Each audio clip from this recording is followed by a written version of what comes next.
Good day. For those of you who do not know me, my name is Douglas Harder, and in this topic, we're going to describe the length or norm of a vector. So therefore, in this topic, we will describe the length or norm of a two-dimensional vector. We will give the notation, we will do some sample calculations, look at a few examples, and make a few observations. If you interpret a vector as a point in the two-dimensional plane, then there's a natural definition of its length. That is, it's the distance from that point to the origin or the zero vector. Now, given a vector u equals ab, we can calculate that distance. It's just the square root of a squared plus b squared. Now, we could call this the length of the vector, however, we will call it the 2 norm of that vector. Now, the 2 norm refers to the squaring, not to the fact that it's a two-dimensional vector.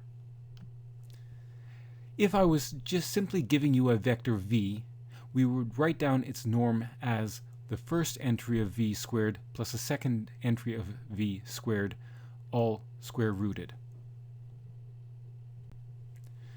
The example on the right has that the 2 norm of that vector is 1.2 squared plus negative 0.8 all square rooted. We can calculate both of those squares, add them up, calculate the square root, and we see that it is approximately 1.4422. Here are 2 more vectors. Looking at the first one, the 2 norm is negative 3 squared plus 4 squared, which equals 25. The square root of 25 is 5. The second vector, again, we can calculate its 2 norm by squaring the 2 entries and taking the square root, so we see that is approximately 4.1787, so slightly shorter than the vector u. Now, if you saw vectors in secondary school, you may have referred to this as the Euclidean length or the Euclidean norm of the vector. We, however, will always refer to this as the 2 norm of the vector. In your course on linear algebra, you will see that there are different ways of measuring the length of a vector. Now, here's one thing to notice. There are infinitely many vectors that have a 2 norm equal to 1.5. For example, there are 4 vectors on the left-hand side here that all have a norm equal to 1.5. And we can see that the 3 vectors in the image also fall on a circle that has a distance of 1.5 from the origin.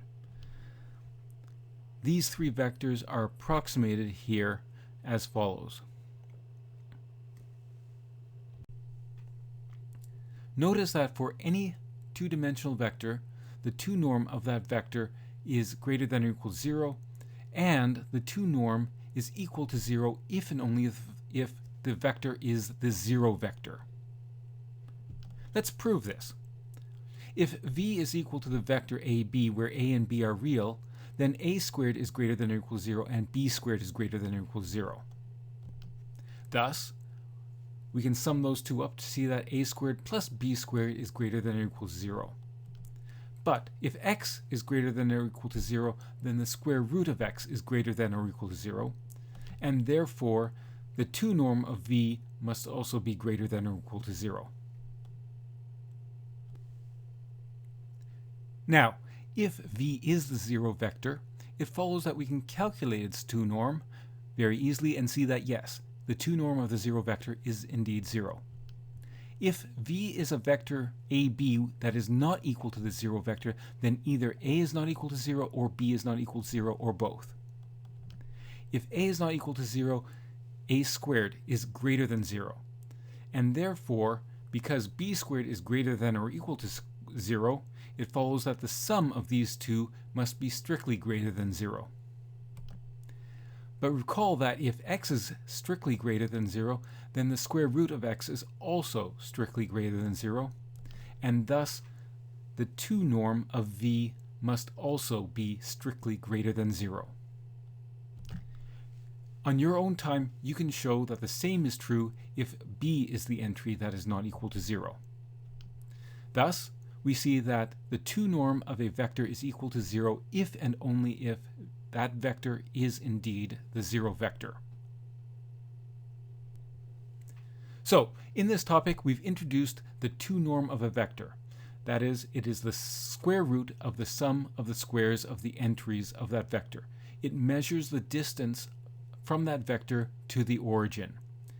Many vectors will have the same norm, except, of course, the 0 vector, which is the only vector to have a 2 norm equal to 0. All other vectors have a positive norm.